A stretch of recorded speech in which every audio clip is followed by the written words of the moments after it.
So I did my best after my parents found out to stay quiet because I knew that they were already going through hard shit and I knew that that was a lot for them. Even at 13, I understood how hard it was on them mentally because I knew how hard it had been on me mentally for the last 10 fucking years. And I was also still in shock about everything. I was frozen. I was still literally in fight or flight.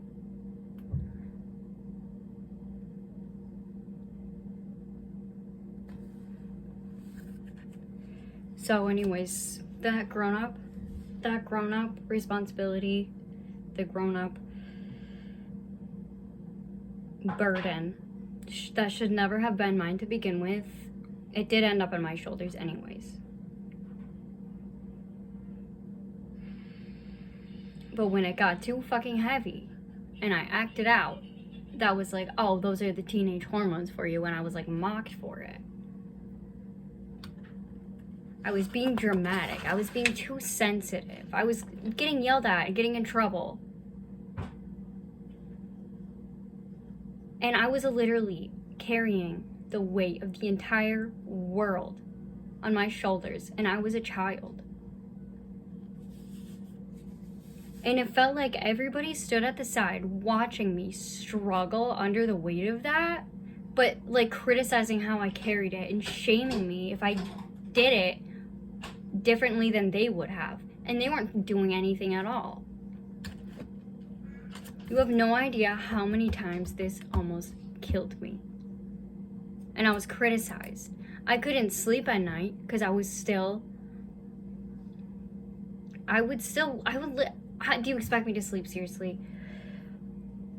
Couldn't sleep at night, but I was still treated like I was a regular kid. And I wasn't. And the only way I could ever escape that horrible feeling that I felt constantly, that I didn't know was PTSD, because I was a child. And I was experiencing the same exact fucking symptoms and feelings that a combat veteran experiences. And I was 13 years old.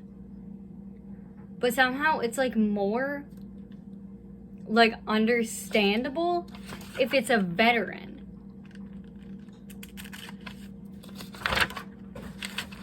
Let me show you what if it was a veteran that was experiencing that, it would be cruel if you expected them to go see fireworks with you as soon as they get discharged from the Walter Reed. You know what they've been through when you know that that has changed his life forever. You know that that has changed his brain forever. You know that he's witnessed things that he can't unsee. He went through things and experienced things and felt things that he will never forget. And my battle was my life.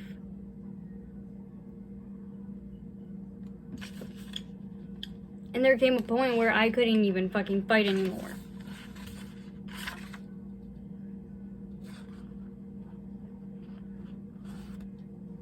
And in the meantime, my only safe place was the book that I have been writing since then. And I created a world where I could escape. And there were days I would get behind in school because there were days I couldn't face the day. I couldn't face thoughts in my brain, and I couldn't escape the flashbacks and the feelings. So I created a place where I could go. I created a place that was safe for me, so when my life and my brain got too hard and too scary, I had somewhere that I could go. And I had people that had unconditional love for each other, that no matter what the fuck happened, they had that unconditional love. And it was a place where no matter how scary it got, there were people to clean it up, and there were people to support each other. And when anybody ever found that book of mine and read it, that got criticized too. And so I kept that hidden. I did my best. Like, 3 people know anything that goes on in that book. Because that's the one place I have that's, like, safe. And people will find out that I write and be like, are you going to publish that? No, because I don't want that getting criticized. Because that's the only fucking safe place I have.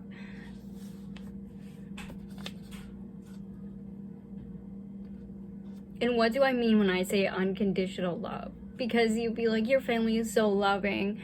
Everybody's so loving to you. And they take such good care of you and whatever.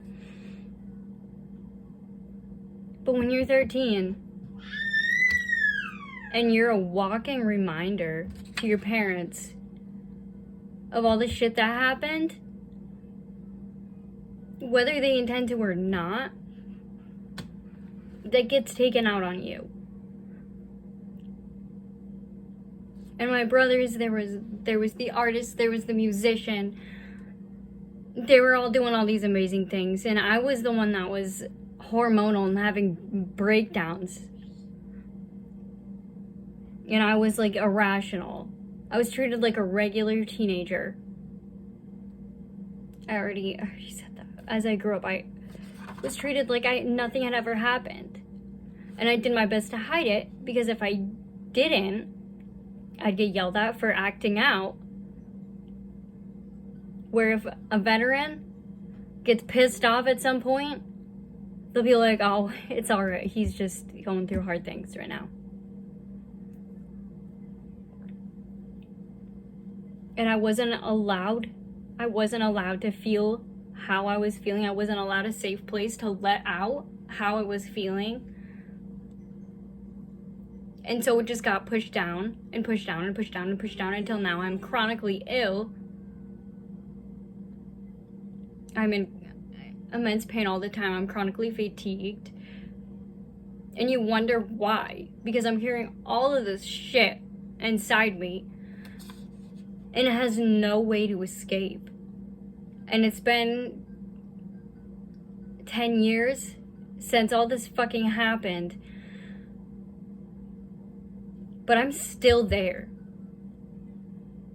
Because my brain has changed forever. And I can heal however the fuck much I can. But I'll never forget.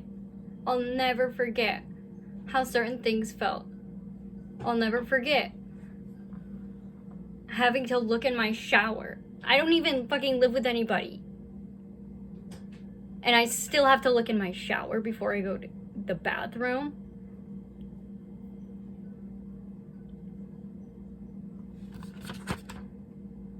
And there's shit like that. You can't escape. And it was so easy for everyone else to just welcome this person back into their life. But at the same time, it was never their place to forgive that person. It was never their job. Because the only thing they would ever have to forgive that person for was, like, harming their reputation. Or maybe the idea that they hurt their sister or their daughter. But if they truly felt that, then why have I always been treated the way I have?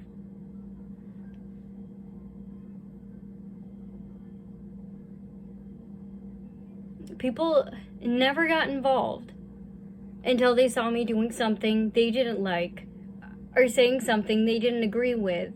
And then suddenly they think they have the right to try to step in and be like, oh, you shouldn't be doing that. Like, excuse me? Who the fuck do you think you are? Where have you been? Because as far as I'm concerned, you don't give a shit. If you weren't there to help me try to put myself together, because it's not like I got, like, torn apart, because I was never allowed to be, I was never allowed to build, I was never allowed to be that in the first place. because from the time I was 3, that was the attention I was getting. That was it. That's the only thing I really remember from my childhood at all. Because it was trauma the whole time.